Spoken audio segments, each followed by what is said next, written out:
Bom, podemos começar, né, pessoal? Vocês que mandam. Estamos por conta aí.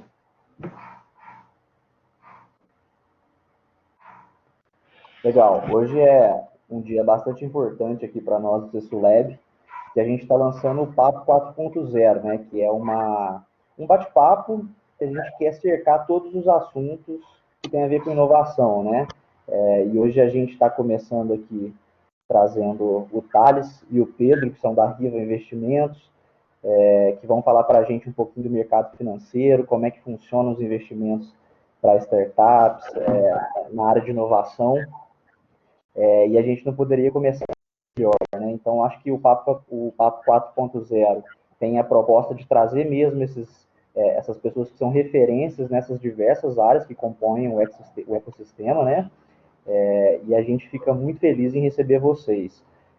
Queria dar boa tarde para todo mundo que está chegando agora aqui no chat, que está acompanhando a gente, para a nossa equipe que está aqui nos apoiando, o David, o Juninho, a Manu, a Gabi, e etc. E aí eu vou passar a palavra para o Kelvin aqui, nosso convidado do CESUL, que está mediando o papo com a gente, para a gente começar a ouvir o Pedro e o Thales. E aí, pessoal, boa tarde, tudo bem? É um prazer estar aqui com vocês mais uma vez. Obrigado, Thiago, pelo convite, equipe CESUL Lab.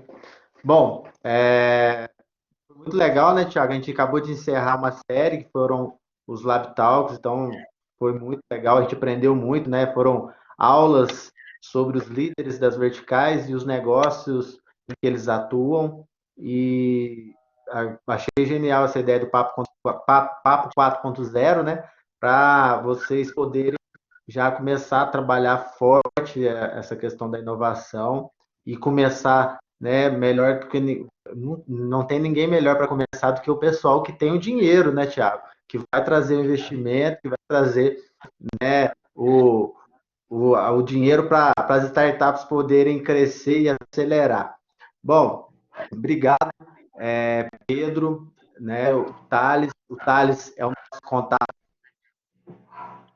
atua na Riva no sul de Minas, né? A Riva é patrocinadora do Conselho Empresarial do Sul de Minas, o CESU. Então, Thales, muito obrigado por nos ajudar e trazer a participação do Pedro, né, que é o economista-chefe aí da Riva, que fica em BH, né, Pedro, se eu não estiver errado, depois você pode situar certinho. Eu fico em Bom, BH, mas eu já fui aí para o sul de Minas, fiz uma correria com o Thales, fizemos um tanto de visita, evento, foi bom, teve bom. E o meu padrinho ele é médico e mora em Varginha. E de vez em quando eu vou para Varginha fazer uma visita para ele, um churrasquinho. Gosto bastante. então, sinta-se varginhense honorário, fique à vontade.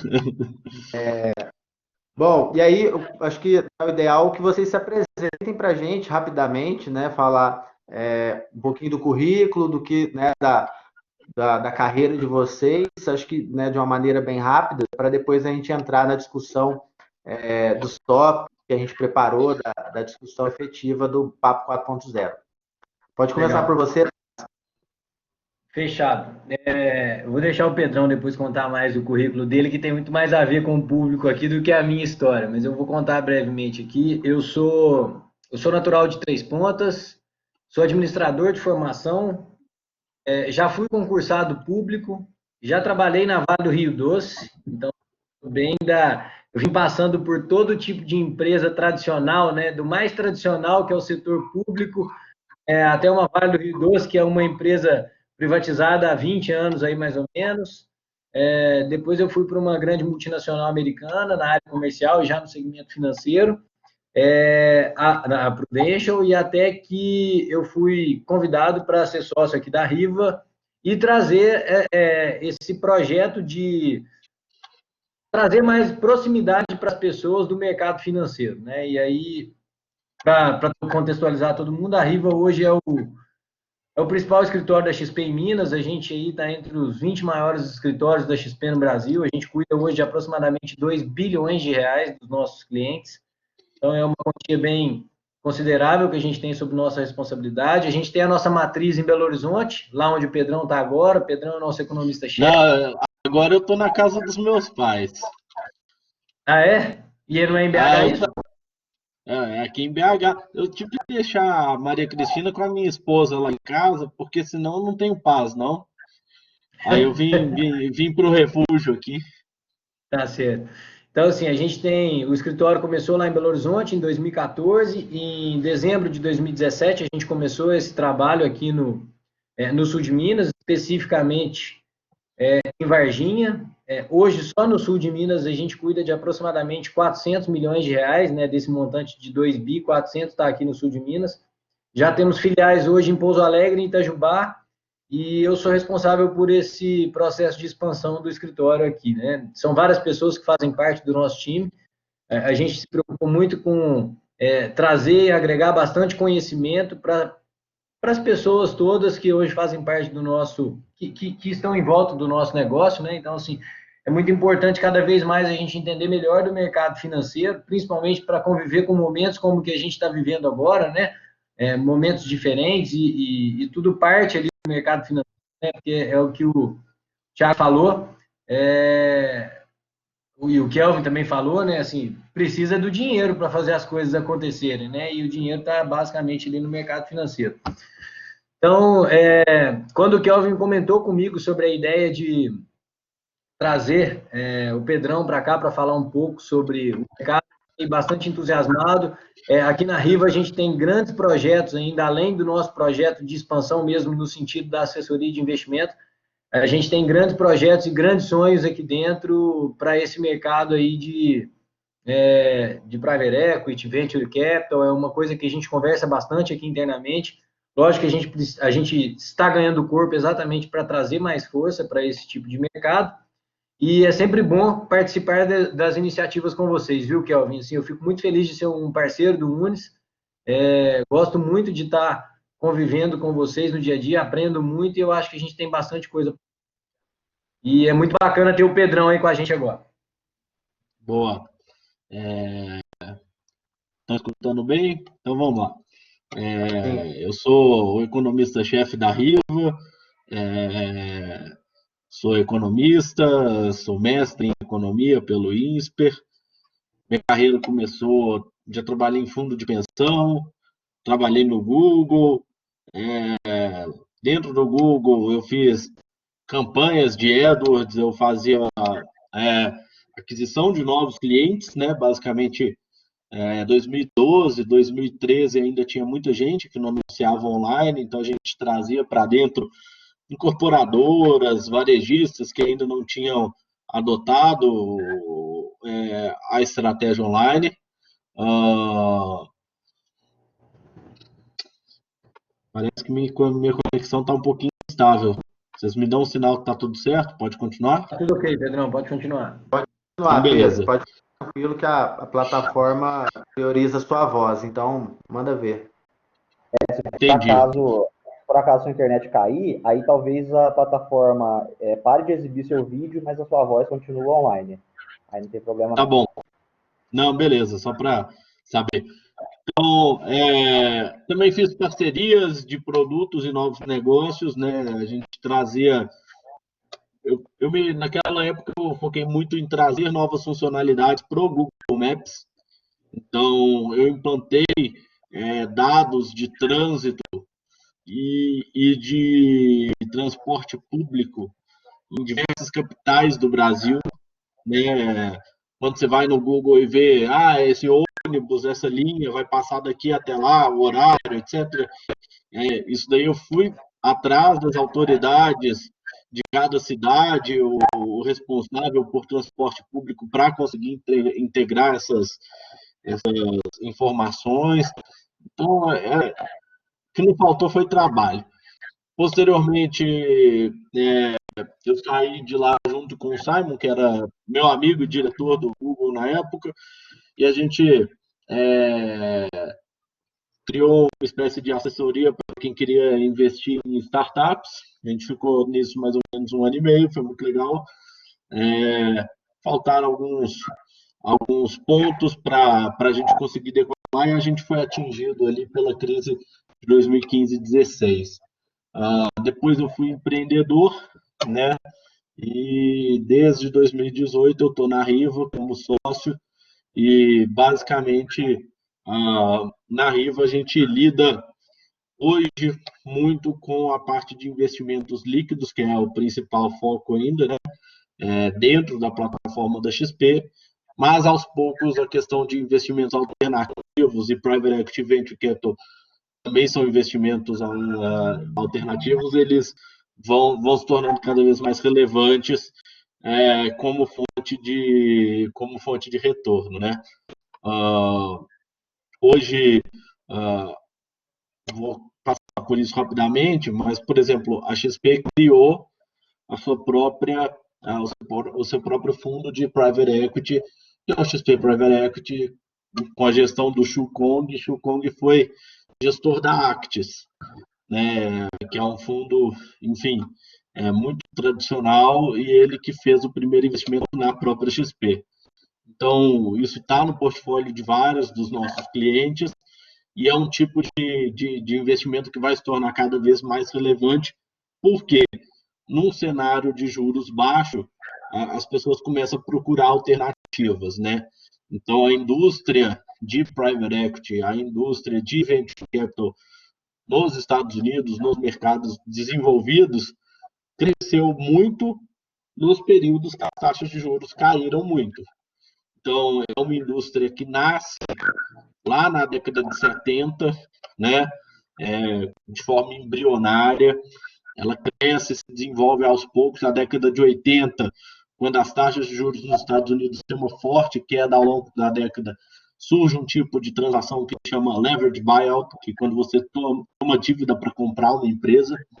E aí vem década de 90, 2000, 2010. Tudo isso com taxas de juros declinantes e essa indústria se tornando cada vez maior e mais relevante. A minha visão é que essa é uma indústria que também caminha nesse sentido no Brasil, porque, poxa, hoje a gente tem uma taxa de juros de 3,75 e ela vai cair para 3. E pode ficar baixa por muito tempo, pode ficar 2, 3, 4 anos muito baixa, abaixo de 5% ao ano. As pessoas têm vontade de fazer com que seu dinheiro renda, e mais do que uma vontade, é uma necessidade. Se você não consegue entregar retornos acima da inflação, você não está formando o seu patrimônio, você não está gerando valor e riqueza para você no futuro. Então, um dos tópicos era o investidor brasileiro já conhece esse tipo de investimento, entende? Eu diria que tem curiosidade, alguns, mas é um tipo de investimento ainda novo e que está ganhando corpo no Brasil aos poucos, né? Mas ele vai crescer por uma questão de necessidade, né?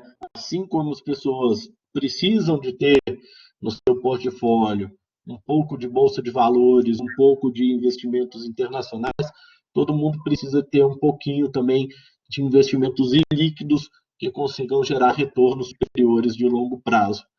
Então, olhando de uma perspectiva de gestão de portfólio dos investidores, certamente isso vai ser um pedaço da alocação, e a partir do momento que o investidor se acostuma e entende o papel desse investimento, a demanda por isso consegue ir aumentando e irrigar todo o ecossistema, né?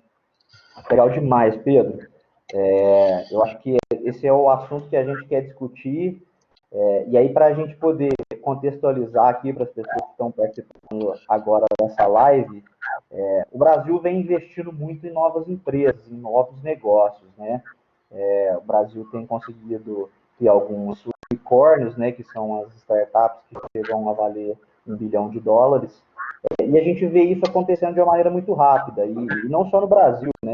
A gente viu um caso outro dia, por exemplo, da Universidade de Stanford, que ela tem boa parte do seu faturamento vindo de royalties das empresas que nascem lá, né? Então, o empreendedorismo ele começa a surgir como como uma disciplina, né? E isso vai ser cada vez mais fomentado. Bom, no Brasil, segundo o Distrito, que é uma comunidade de inovação, o Brasil teve 1,5 bilhões em 2018 em aportes em novas empresas, né, em novos negócios. Em 2019, esse número subiu para 2,9 bilhões. Então, ou seja, a gente está falando de um movimento que está crescendo cada vez mais. E aí, para as pessoas entenderem, a gente está falando aí de Venture Capital e de Private Equity. O que são esses dois tipos de investimento e como é que isso funciona para as startups? São coisas complementares, mas um pouquinho diferentes, né? O Venture Capital, ele é um investimento para a empresa que ainda está começando, né? O Venture Capital é um investimento em uma empresa que, enfim, ainda precisa de... pode ser que ela esteja em diversos estágios, mas... ela ainda está mais no começo, pode ser em diversos estágios. Então, você ainda precisa provar o seu modelo de negócios. A gente está falando ali, talvez, de um investimento anjo ou de uma série A. Você provou o seu modelo de negócios e precisa de dar a primeira pernada de aumento de escala, crescer um pouquinho, etc. Série B. Você precisa de crescer mais e começar a gerar resultados positivos, etc. Diversificar em termos de região, enfim, contratar mais desenvolvedores. Então, tem uma série de etapas e marcos que vão desde marcos financeiros, que aí são métricas muito óbvias que os investidores olham, o faturamento, né, margens de lucro, esse tipo de coisa, até coisas um pouco mais intangíveis, que é o fit do produto e do mercado, né? A atração que aquele produto está tendo, né? A satisfação dos clientes, enfim. Olhando para essa figura, aos poucos as pessoas vão aportando mais dinheiro para fazer com que essa empresa continue crescendo, né? E você consiga atingir ali uma escala que te permita ter uma empresa de sucesso. O private equity, ele normalmente, você tem normalmente dois tipos de private equity. O private equity que ele pega empresas já com faturamento acima de 50, 100 milhões, quer potencializar o crescimento dessa empresa, né? E tem um caso um pouquinho especial, que é o private equity que pega empresas em situações complicadas e tenta fazer o que é chamado de turnaround, né? Que é tornar uma empresa operacionalmente e financeiramente mais saudável, uma empresa que estava em dificuldades. Então, eu diria o seguinte, quando uma empresa tem bons investimentos de venture capital, entrega bem em termos de produto, de crescimento, pode ser que ela seja alvo de um fundo de private equity no futuro, e aí pode-se chegar, eventualmente, à abertura de capital na Bolsa, né? Esse seria o caminho completo, né? Venture capital, private abertura de capital. É mais ou menos o ciclo de uma empresa muito bem sucedida.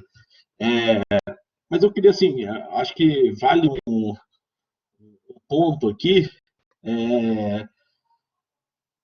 Quando você tem várias rodadas de capital, então série A, série B, série C, D, etc., etc., você gera expectativas de crescimento muito fortes para justificar aquele capital que você está recebendo.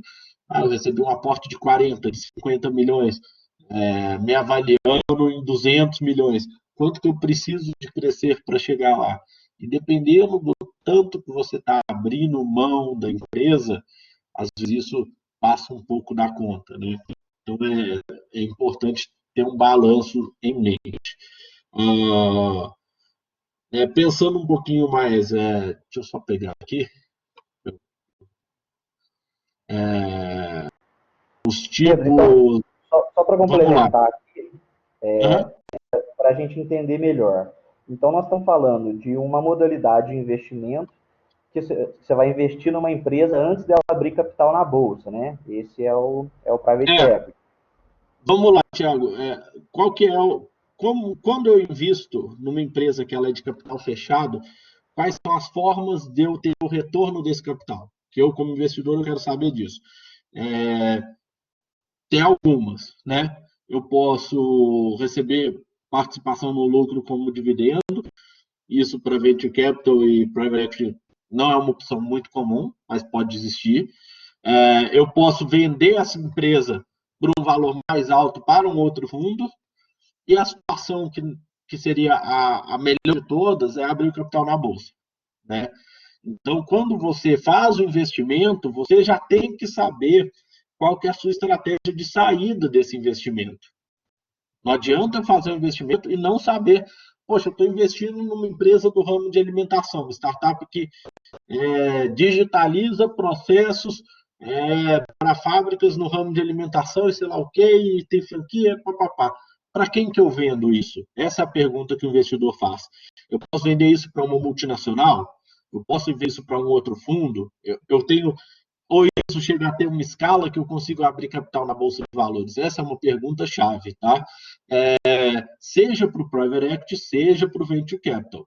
Então, a gente investe em empresas de capital fechado, os prazos são longos, né? Você faz o investimento, o prazo para esse investimento até você vender essa participação é em média de 5 anos. Então, a gente está falando de prazos longos. Não longos quanto o horizonte do empreendedor, porque o empreendedor ele faz uma empresa, muitas vezes ele dedica a sua vida inteira àquela empresa, mas muito mais longo do que um investidor que compra a ação de uma Petrobras pode vender daqui a 1 minuto, se quiser, né? Então, tem essas características. E o bom investidor, ele tem isso em mente, tá? Então, inclusive, quando você vai captar recurso, é muito bom você ver qual é a cabeça do investidor, porque se você entende, olha, eu tenho essa empresa aqui, e eu sei que tal empresa seria uma boa compradora, né? É uma concorrente minha, talvez seja uma multinacional do exterior, talvez seja aqui, e eu falo para o fundo, essas aqui são empresas que poderiam me adquirir se eu entregar um crescimento, porque eu vou incomodá-las. Eu, como investidor, gostaria de ouvir isso, e significa que claro que esse não precisa ser seu plano principal, mas é muito legal saber que o empreendedor ele entende a cabeça do investidor, porque é uma via de mão dupla, né? Você está pedindo alguém para apostar nas suas ideias e capacidade de execução, e ao mesmo tempo você tem que falar, olha, eu também entendo o que você deseja de mim, né? Eu vou tentar balancear isso. Muito legal. Pedro, a gente tem visto também.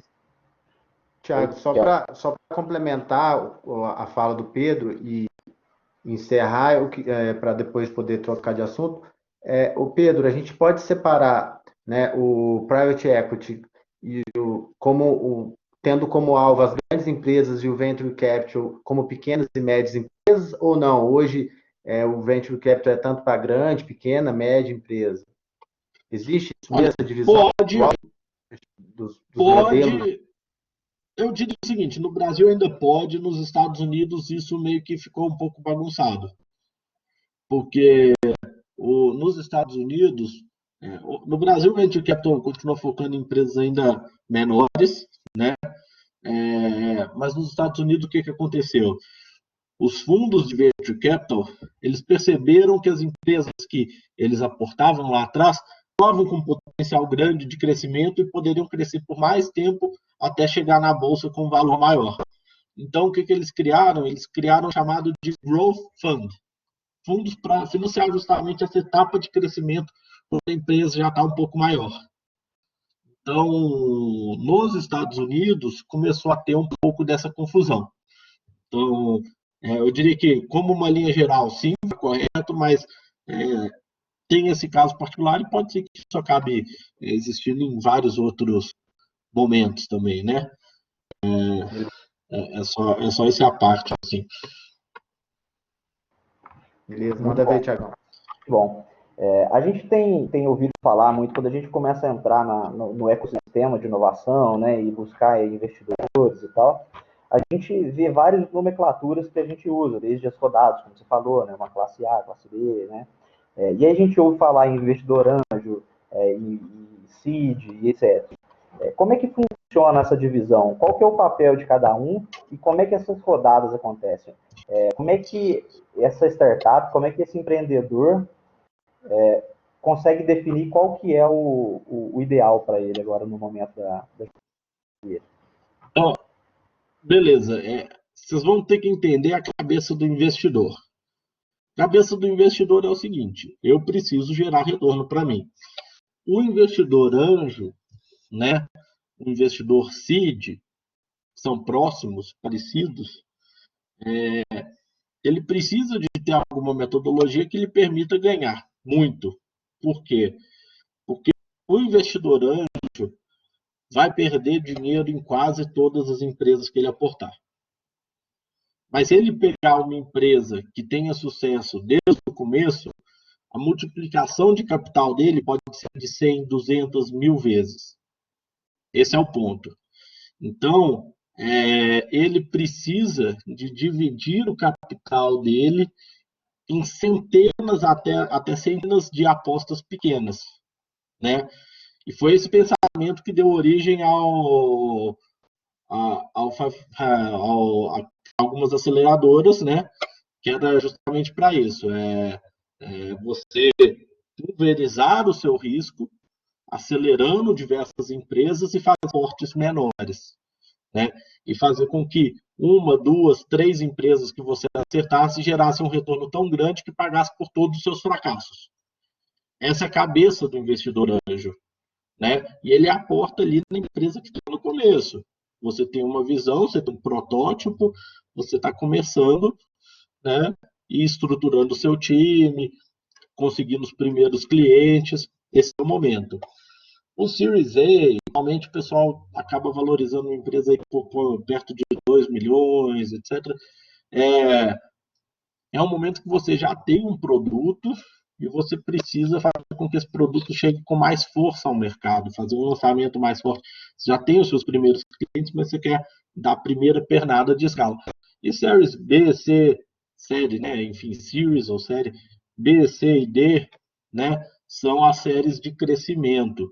Então, quando o investidor faz uma rodada A, rodada B, série A, série B, tanto faz, ele já diz, olha, quais são as métricas que eu espero que você atinja para chegando nessa métrica a gente consegue fazer uma nova rodada de captação para manter esse crescimento, né? Então, eu estou com faturamento agora de 500 mil, um run rate para o ano, né? Se eu anualizar o meu faturamento desse mês, eu chego a 500 mil. Pode ser que a próxima rodada vai fazer isso quando seu faturamento anualizado estiver chegando em 5 milhões, né? Então, você você injeta o capital e fala, olha, mas você precisa de cumprir essas métricas aqui, né? Então, a pessoa tem que entregar o crescimento e entregando esse crescimento, você vai tendo rodadas subsequentes, né? Para continuar financiando isso. E esse é um ponto muito importante, porque a crise ela gera um problema global de liquidez. Todo mundo corre para preservar o caixa. As empresas de capital aberto preservam o caixa. A gente, como pessoa física, preserva caixa, né? Quem perdeu o emprego, quem tem renda muito incerta, deixa de pagar ali um aluguel, pede um desconto. Isso é para preservar seu caixa. Você não sabe quanto tempo você vai ter uma redução da renda. O banco não concede crédito. Então, você tem que entender que nesse momento você tem uma corrida por caixa. Em inglês o pessoal fala cash is king. Caixa é rei, né? Dinheiro vivo na mão é rei. Então, o que acontece? E eu até comentei anteriormente. Em 2008, quando teve aquela crise financeira, o que surgiu depois? Surgiu o Lean Startup, né? A startup enxuta. Foi uma consequência da crise de 2008. Qual que pode ser a consequência da agora? A consequência de agora pode ser, na minha visão, um investidor, talvez ele queira que você modere um pouco o seu crescimento, faça com que a própria empresa gere um pouco de caixa de recursos, né, ou queime menos caixa, para que você maximize o tempo entre uma rodada e outra e você consiga operar por mais tempo. Né? Em inglês, o pessoal chama uma empresa que não depende de recursos externos para crescer de bootstrapping. Né? Você se puxar pela bota pela alça da sua bota ali. Eu acho uma coisa relevante, porque a gente não sabe quanto tempo dura a crise. Né? Então, poxa, se antes eu queimaria 500 mil de caixa ao longo de um ano, talvez eu consiga pensar em deixar isso como um período de 2 anos e meio, para eu prolongar aí a minha vida útil. O pessoal chama isso de curva J numa startup e também em fundos de private equity, venture capital. É um momento que você ainda não está tendo retorno, mas você está tendo os desembolsos. Né? Você está contratando equipe, etc., colocando o produto para rodar, e nesse momento você queima recursos. E depois, eventualmente, você começa a ter lucratividade e os recursos começam a voltar. Então, ele faz um J, assim, ó, mais ou menos essa ideia. A gente tem que encurtar o período dessa curva J. O investidor ele vai querer escutar disso e vai ser muito relevante. Né? Claro que é uma situação difícil, mas ao mesmo tempo é uma situação de grandes oportunidades. A Amazon, enquanto os Estados Unidos corta semanalmente 5 milhões de postos de trabalho, a Amazon contratou 200 mil pessoas. Né? Por quê? Porque tem um serviço de streaming que está fazendo sucesso, obviamente, no isolamento, porque tem um e-commerce que é absolutamente dominante, né? Porque tem um sistema de computação em nuvem que também está sendo cada vez mais demandado em função da crise. Então, existem setores que estão se beneficiando e você tem um nível de transformação digital que talvez esteja se condensando 2 anos em 2 meses. Transformações na saúde, né, nos bancos. O Itaú falou hoje. O nível de transformação digital que a gente está fazendo, a gente antecipou uns 3 anos do que a gente tinha planejado. Né? O Itaú, que é o Itaú, é um mastodonte, é um transatlântico. Então, empresas que conseguem gerar redução de custos, digitalização, flexibilidade, empresa do setor de saúde, todas essas empresas têm uma grande avenida aberta à frente e podem reforçar o seu crescimento, inclusive as empresas que geram recursos e estão bem posicionadas nesse setor, inclusive tem uma oportunidade que talvez não tivesse, que é a contratação de mão de obra que estava escasso agora, por motivos que ninguém gosta, ficou um pouco mais abundante. Né? Então tem isso. É mais ou menos esse o cenário que eu vejo do Covid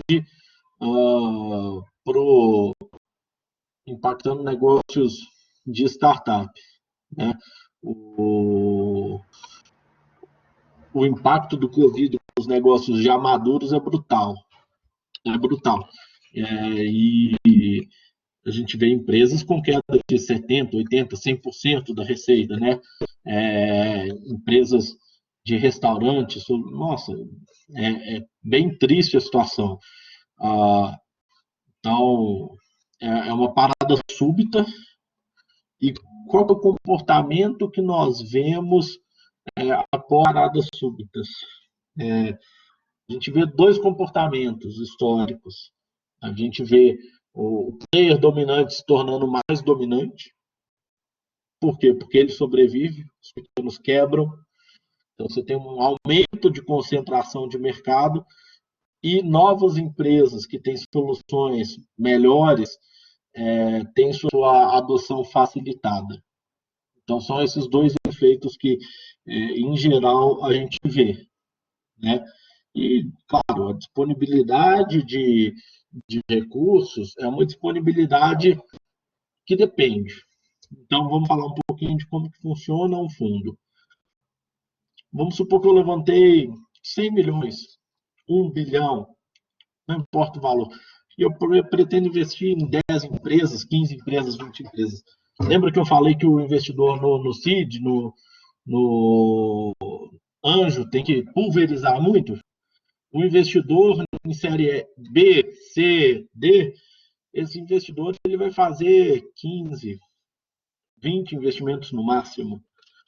E aí ele não precisa pulverizar tanto, ele vai ganhar dinheiro pelos padrões históricos também nos 3, 4, mas obviamente 4 de 20 é muito mais do que 3, 4 de 100. Vai empatar nos 10 e vai perder nos 5. É mais ou menos isso, né? É mais ou menos essa conta que o investidor faz. Então, qual que é o cenário do cara que já tem boa parte do dinheiro investido? Ele está cuidando das coisas para elas sobreviverem.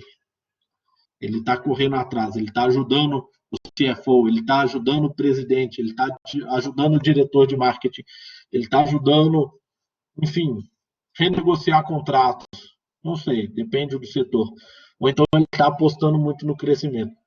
Mas quem ainda não investiu muito, ele está procurando e está com dinheiro para financiar as pessoas que estão justamente nos setores que estão explodindo.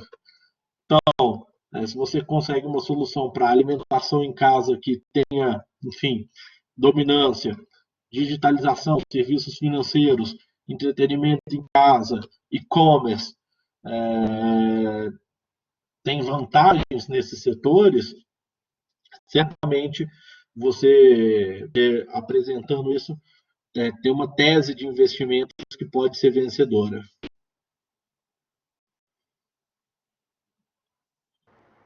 Muito legal, Pedro. Você aprofundou bastante o assunto e você chegou num ponto que eu queria tocar.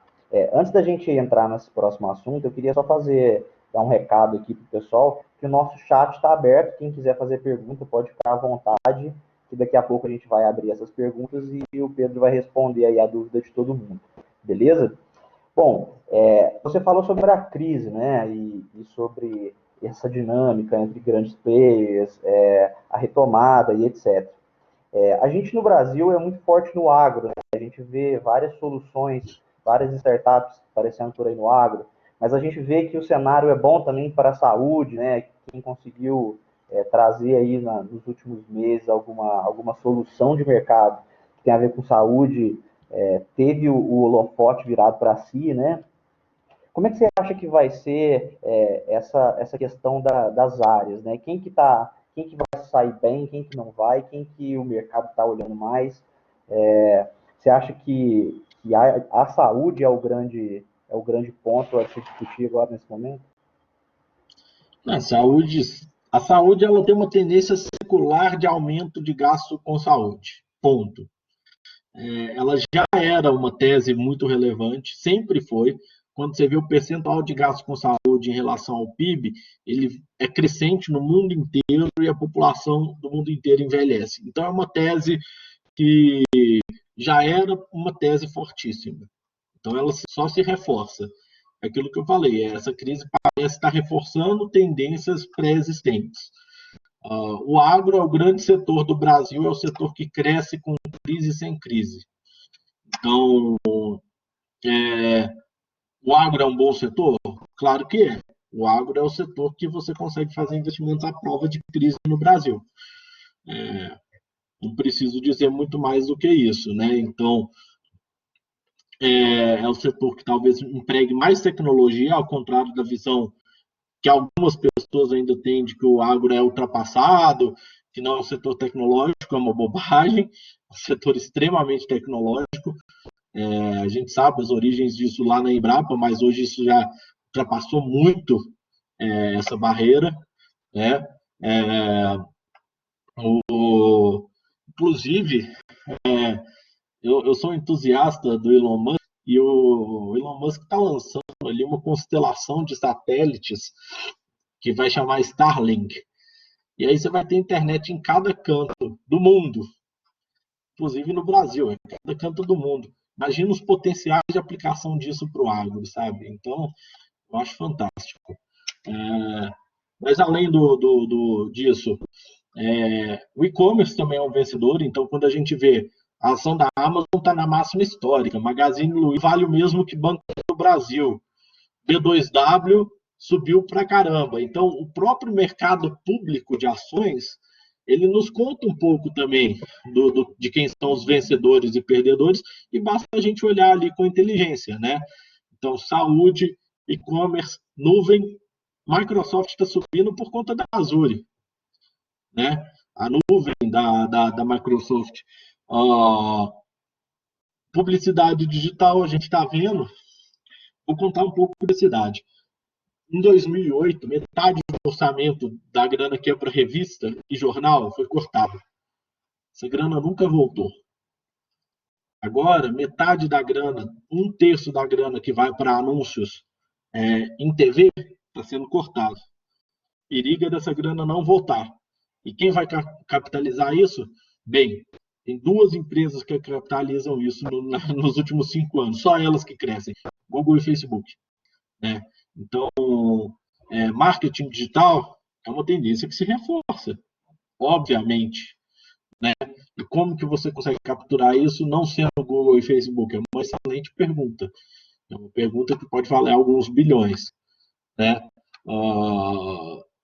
Então, serviços financeiros que dependem de estar presencialmente, a própria XP, isso cresce, né? As pessoas se adaptam a não ir mais na agência. Então, qual que se torna a diferença entre um banco e outro se você não precisa mais ir na agência? A experiência do usuário vai se tornar cada vez mais relevante, né? É claro que serviços financeiros têm um aspecto que é lotes, etc., inadimplência, coisas que vão aumentar nesse período, mas e transações online? E-commerce está vendendo muito mais. O CEO da Via Varejo, dono das Casas Bahia, né, falou o seguinte: olha, antes, o nosso e-commerce ele era um pouco menos que um terço do nosso faturamento. Agora, nossas lojas estão todas fechadas, a gente está faturando 50% do que a gente faturava anteriormente. Então, uma empresa que estava super atrasada nesse processo de digitalização está fazendo um mega esforço, né? O CEO da Movida, locador de carros, falou: olha, a gente esperava que a gente não ia vender nenhum carro usado, porque eles vendem, né? Eles alugam e vendem os carros usados, isso é uma linha importantíssima de receita. Em 3 semanas a gente colocou um portal no ar para vender carro, a gente está vendendo 2.000 carros por mês usados. Antes eles vendiam 5, só para dar um parâmetro. Mas saiu de 0 para 2.000 carros mês, né? Então, as próprias empresas estão se movimentando nesse sentido e se você consegue auxiliar as grandes empresas ou fazer isso melhor do que elas, olha isso, eu dei exemplos de setores que, na teoria, são muito, muito complexos, né? Poxa, você vai querer vender carro usado no meio da crise online? Conversa de louco, Pedro. Mas é isso, se você consegue atuar nesse momento de digitalização, poxa, a pessoa que aprende a comprar online, ela não vai voltar a comprar só no offline. Claro, você compra no offline. Hoje eu comprei uma joia para minha esposa na Vivara, online. Tô rico, né? Tô comprando joia no meio da crise. Mas não, é Dia das Mães e aniversário dela e eu já tinha planejado isso, tinha tempo. Mas eu ia comprar offline, fui no site da Vivara, comprei rápido, tranquilo, etc. Joia, né?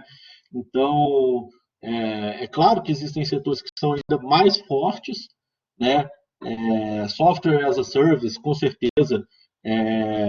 Poxa, qualquer empresa que dependia de ter um servidor para funcionar o software está instalado na máquina do cara, etc. Agora ele vai pensar, putz, eu não poderia fazer isso tudo baseado na web.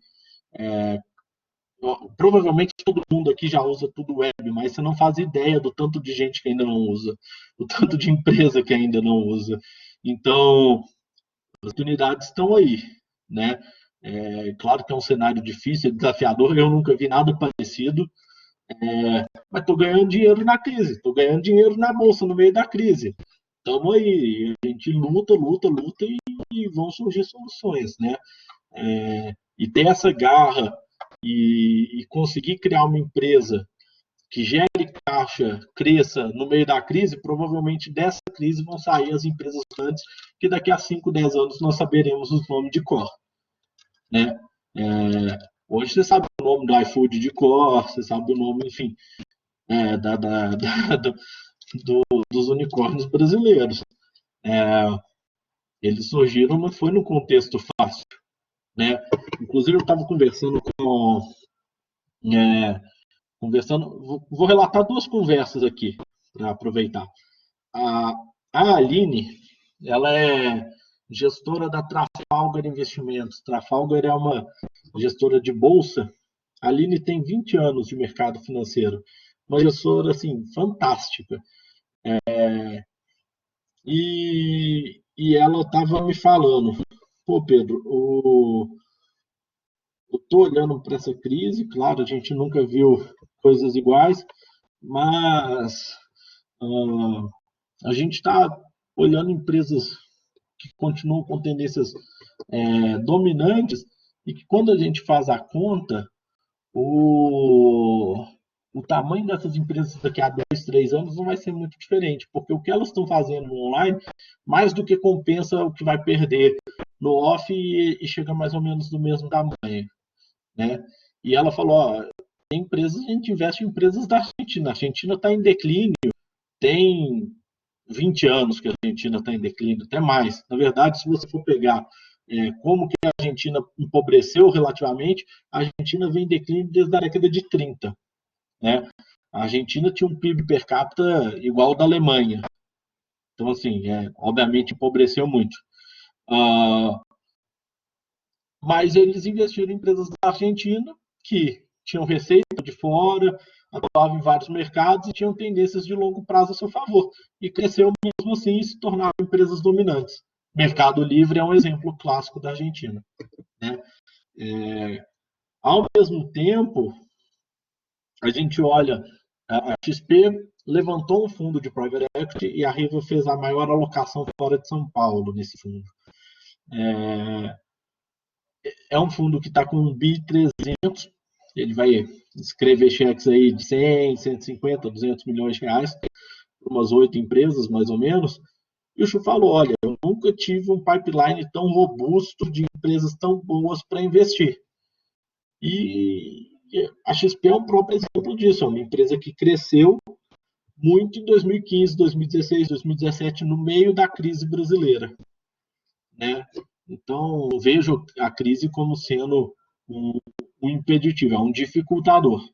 Mas bons times, boas execuções a favor de teses seculares podem gerar retorno, mesmo em cenários muito desafiadores.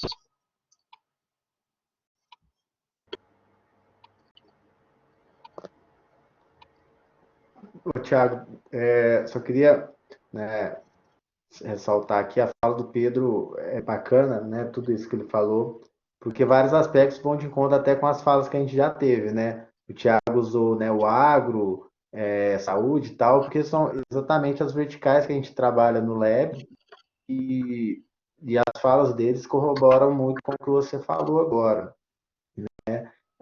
Mas, assim, é interessante também a gente ter a ótica, porque a gente aqui a gente fala, né, eu e o Thiago, a gente está no interior, Pedro. E enxerga, por exemplo, né, que aqui no interior ainda muitas das empresas não estão preparadas para essa inovação e talvez por isso elas sejam dominadas por essas grandes que vão, né, tomar conta do mercado, e esse é o receio, e talvez este seja o trabalho principal que nós venhamos a desenvolver com o Conselho, com o CESULEB e tal, para fortalecer e trazer novas empresas, né? Porque no interior ainda, infelizmente, o perfil conservador ainda é resistente a essas inovações e mudanças, né? Que a gente vê, né, grandes empresas, né, desmoronam e ficam na mídia, mas tem muitas pequenas tradicionais também que desmoronam no interior e abrem brecha para essa dominância, né?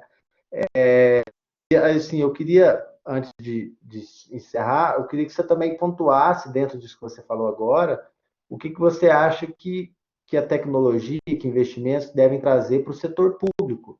Porque o setor público também, a gente, né, por mais que tenha tecnologia em alguns setores, data prévia, maior banco de dados e tal, ainda a gente vê que, né, dentre essas várias demandas que surgem, que são possíveis, pouco se fala, né, de atuação, né, dessas inovações, tecnologias e investimentos no setor público. O que você enxerga a respeito disso? Sei que tentava-se implantar a justiça digital no Brasil e era barrado, tinha 20 anos. Implantaram, né? Implantaram. Então, assim, de fato tem isso. Minha mãe é funcionária pública, a Prefeitura de Belo Horizonte está fazendo um esforço gigante para disponibilizar mecanismos de trabalho de forma digital para os funcionários. Acho fundamental, mas é um desafio muito complexo. Eu tenho um amigo que está no Banco Mundial e, basicamente, ele. O que acontece? Falta de obra especializada no governo em alguns setores. E aí existem alguns tipos de projeções de longo prazo, etc., que o pessoal não consegue fazer. Por quê? Porque você tem uns 20 sistemas gerando dados diferentes, com, com alguns milhares ou milhões de entradas todo ano, e você precisa consolidar tudo isso numa base de dados antes de tratar as projeções econômicas, de gasto, disso, daquilo. O governo contrata esse pessoal, o Banco Mundial, por exemplo, porque lá tem mão de obra qualificada que consegue fazer isso. Então, existe uma deficiência monstra que, se você conseguisse simplificar, colocar tudo com o mesmo cadastro, o mesmo número, nossa, facilitava tanto e economizava dinheiro, mas mais do que economizar dinheiro nesse ponto, porque a quantia não é o mais relevante. O que é mais relevante é a agilidade na tomada de decisão, né? Então, o que eu vejo, e, e, e a gente descobriu isso no mundo inteiro, é que olha só como que é difícil consolidar o número de mortos, de saber que a informação é confiável, que o diagnóstico foi o certo, etc., para você acompanhar em tempo real ali o que está acontecendo com a doença, né? Então, é necessário isso. A gestão de uma empresa sabe que a gente precisa saber quanto que eu estou vendendo em tempo real. Eu preciso saber onde que eu estou vendendo. Eu preciso de conseguir me planejar e tomar as ações estratégicas de forma tempestiva. Tempestiva é a tempo, é na hora. Porque se atrasar gera impacto, né? Então, surge sim uma necessidade gigante de tecnologia no setor público. Isso ficou gritante e isso vai se acentuar. E eu falo isso com confiança porque eu sei. Eu sei algumas coisas. E o que eu sei? É, o setor público ele contratou de forma burra. Por que de forma burra? Não estou falando das pessoas, estou falando a maneira. Ele contratou em diversos momentos 40%, 50% do quadro de pessoal no mesmo ano, para uma certa função. E aí vão ter anos que vai se aposentar 40%, 50% dos servidores que executam aquela função. Poxa, como que você aposenta essas pessoas e não compromete a atividade fim? Ou você recontrata muita gente, mas vai faltar esse dinheiro, não vai ter esse dinheiro, ou você investe maciçamente em tecnologia. Então, a crise, de novo, a gente volta no mesmo tema que eu já falei algumas vezes. Essa crise está acentuando tendências que já existiam. Existia uma tendência de tecnologia no setor público, ela reforça isso e a tendência dos próximos anos é ainda mais forte, né? Então, existem sim iniciativas do setor público que estão começando nisso. E assim, existem empresas públicas de tecnologia, né? Enfim, isso acaba tornando essa implantação um pouco mais tia. Mas eu acho que aos poucos isso pode se reverter até mesmo em um governo um pouco mais eficiente. Vamos torcer para isso. Posso responder duas perguntas aqui? Pode, eu posso ler as perguntas para você aqui? Não, eu estou lendo aqui, Joedson. Visando uma série A de investimentos, existe um percentual mínimo que o empreendedor ou time fundador deve reter da empresa? Até onde isso é relevante para o investidor? Cara, isso é muito relevante, porque existem dois tipos de tese de investimento. Existe uma tese de controle e uma tese de participação. Isso normalmente em private equity. Só que quando você está investindo numa startup, você não quer ter o controle, você quer acreditar na visão do fundador. Então, não faz sentido você buscar o controle. Normalmente o empreendedor ele busca 20, 30% da empresa numa série A, né? Então o resto ficar com o fundador. Até porque você tem que imaginar que você vai sendo diluído ao longo do tempo. Se você tiver rodadas que você abre mão de 20% da empresa, você acaba sem nada. Então é importante você, não sem nada, mas já perdeu o controle, certamente. Então é importante você ter isso em mente, tá? Não pode abrir mão muito do que da sua participação logo no começo. Por isso que você pode ter uma tese muito boa, números relevantes, né, um mercado grande, né, um mercado que justifique tentar chegar numa empresa que vale 400, 500 bilhões, né, é, e, e, e pensar, ao longo do tempo você vai ser diluído. Se você for 100% diluído, perder o controle logo na primeira transação, ficou difícil crescer, né? Washington, primeiro passo para quem está começando a empreender na área de e-commerce. Tem uma ideia de negócio, projeto, uma marca, mas preciso dar o primeiro passo em busca dos clientes betas. Washington, cara, projeto, marca, etc., isso tudo é muito legal, mas o que se compra é a execução. O mais difícil é executar, executar, executar, executar, executar. Então, dá o primeiro passo, poxa, pega, monta o site de uma plataforma, né, Magento, alguma coisa aí que pré-existente, Vtex, não sei o que o pessoal está usando hoje em dia, eu estou falando das que eu usava lá na minha época antiga de Google, pega isso já coloca para rodar e vai embora. E vai embora. Executar é muito melhor do que planejar, né? Então, executa, cara. Eu começaria, acho que começar agora é legal, sempre legal, ainda é uma tendência de longuíssimo prazo a favor, e você tem que começar, poxa, a entender como que você vai gerar seu tráfego, né? De onde vai vir de redes sociais, vai vir do Google, vai vir do Instagram, né? Quanto que você vai pagar por lead, por conversão, etc. Tudo isso você só vai descobrir na prática. E você consegue ir fazendo fine-tuning ali na prática. Então, você tem que ter um orçamento, boa parte desse orçamento não vai dar resultado, mas você tem que descobrir o que funciona. Então, eu, quando fui empreendedor, eu empreendi no setor de cerveja artesanal, entre eu ter ideia e estar com o negócio rodando, demorou 3 meses. Né? 3 meses eu tinha reformado um lugar, contratado a equipe, executamos muito rápido. Né? E a loja existe até hoje. Não sei se vai sobreviver à crise. Vendi posteriormente. Torço muito porque o pessoal que comprou é muito legal, mas infelizmente varejo físico de bebidas, bar, etc., agora está sofrendo uma barbaridade. Então, torço muito ali para ele. Mas é isso. Então, o que fez com que as coisas que eu criei estivessem até hoje, é porque eu executei mais rápido do que outras pessoas. Muito bom, Perfeito. Pedro. Eu O até Thiago, ia te fazer. Pode falar, Kiel.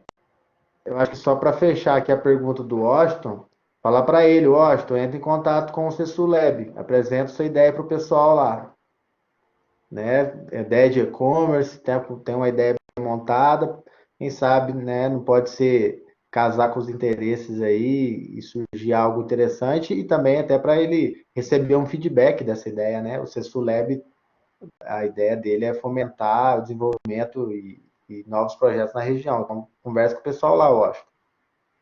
Excelente, isso aí. Conversar com pessoas que já bateram a cabeça na parede algumas vezes é muito positivo. Com certeza, o Sessulab está totalmente aberto à comunidade, né, aos novos negócios, aos projetos. Então, a gente está operando de forma online, né, como acho que o mundo todo praticamente. E a gente em breve vai estar abrindo nossas portas para receber todos vocês lá e todos são convidados para a gente dialogar bastante. Pedro, eu ia te fazer uma pergunta agora no final, mas eu acredito que essa pergunta do Washington você já respondeu, que era deixar um, uma dica, né, um conselho para quem quer empreender, para quem quer conseguir investimentos para o seu negócio. E você falou, né, a ação é melhor do que como foi as palavras que você usou? A ação é melhor. Execução é melhor que planejamento. Exatamente, execução é melhor que o planejamento. Então, eu acho que esse é um conselho bastante eficaz, né? Se você puder complementar com um conselho para o empresário que quer buscar um investimento, que quer entrar numa rodada, o que ele tem que se preparar, né? E aí a gente pode encerrar o papo de hoje. Bom, eu diria o seguinte: se você quer investir diretamente, né, sem investir em um fundo que faça isso por você, e você confia na equipe, etc. Primeiro, não comprometa um percentual muito grande do seu capital com isso. Quando a gente pensa em investimentos, a gente pensa em portfólio. Num portfólio, uma posição de 5 a 10% é aceitável. Uma posição muito maior que isso, se você tem estômago. Então, eu acho importante a pessoa ter a visão dela, porque se ela está com o tamanho da posição calibrada, ela também aguenta aquela posição sem se frustrar por muito mais tempo. Segundo, uma tendência nos Estados Unidos é que as empresas mais bem-sucedidas elas acabam aceitando dinheiro de investidor, conseguem adicionar valor. Vocês sabem que o A16Z, que é a Andreessen Horowitz, é um dos principais fundos de venture capital dos Estados Unidos, eles surgiram ali no fim dos anos 2000 e eles competiam com Kleiner Perkins, com Sequoia, com vários investidores pelos mesmos deals e eles os caras novos, eles ainda eram novidade. Então, eles precisavam de se diferenciar. Sabe como que eles se diferenciaram? Eles contrataram especialistas em finanças, em marketing, em RH, para auxiliar as empresas que eles investiam nesses aspectos do dia a dia. E com isso, eles conseguiram ganhar acesso a investimentos que eles não conseguiriam. Né? Foi uma estratégia que eles fizeram. A gente pode retirar disso daí. E esses caras são os melhores investidores do mundo, tá? Invista em coisas que você consegue adicionar valor. Então, se você é do ramo do café e você vê uma startup com ideias, propostas bacanas no ramo do café e você consegue adicionar valor e ajudar essa empresa a crescer, talvez seja melhor do que um outro investimento que você entende um pouquinho menos, né? Então, acho que a gente pode aprender com que são mais inteligentes e mais bem-sucedidas que a gente. Eu acho que isso é uma parte muito relevante da vida. Perfeito, o recado está dado, então. Pedro, te agradeço demais. Eu acho que o nosso papo aqui foi muito interessante para todo mundo que está interessado em investimentos, né? Infelizmente o nosso tempo é curto e eu gostaria de bater muito mais papo contigo. Então eu até acredito que nós vamos eu quero te convidar para estar aqui de novo, para que a gente possa continuar esse papo de uma maneira mais aprofundada, falar de investimentos em geral e etc. Te agradeço Claro. demais, espero que você tenha se divertido aí também, para nós foi excelente. Eu queria agradecer as pessoas que participaram aqui, principalmente o Joe Edson, que está sempre com a gente, sempre participa aqui dos nossos chats, o Washington também, que mandou uma pergunta. O Cessu Lab está aqui para isso mesmo, é para conectar essas pessoas, para a gente aproximar as dificuldades que a gente tem, né?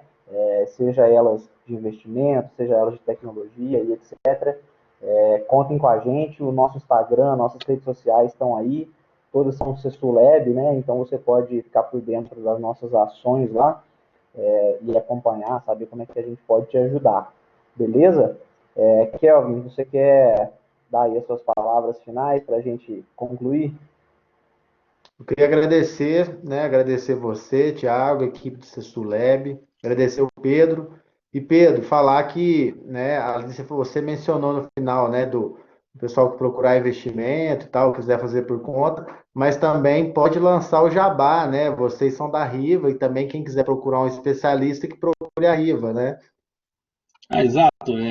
A gente atua mais nos mercados líquidos, mas é fundamental investir com assessoria, né? E um portfólio diversificado ele se prova muito mais resiliente e consegue gerar ganhos a longo prazo muito superiores.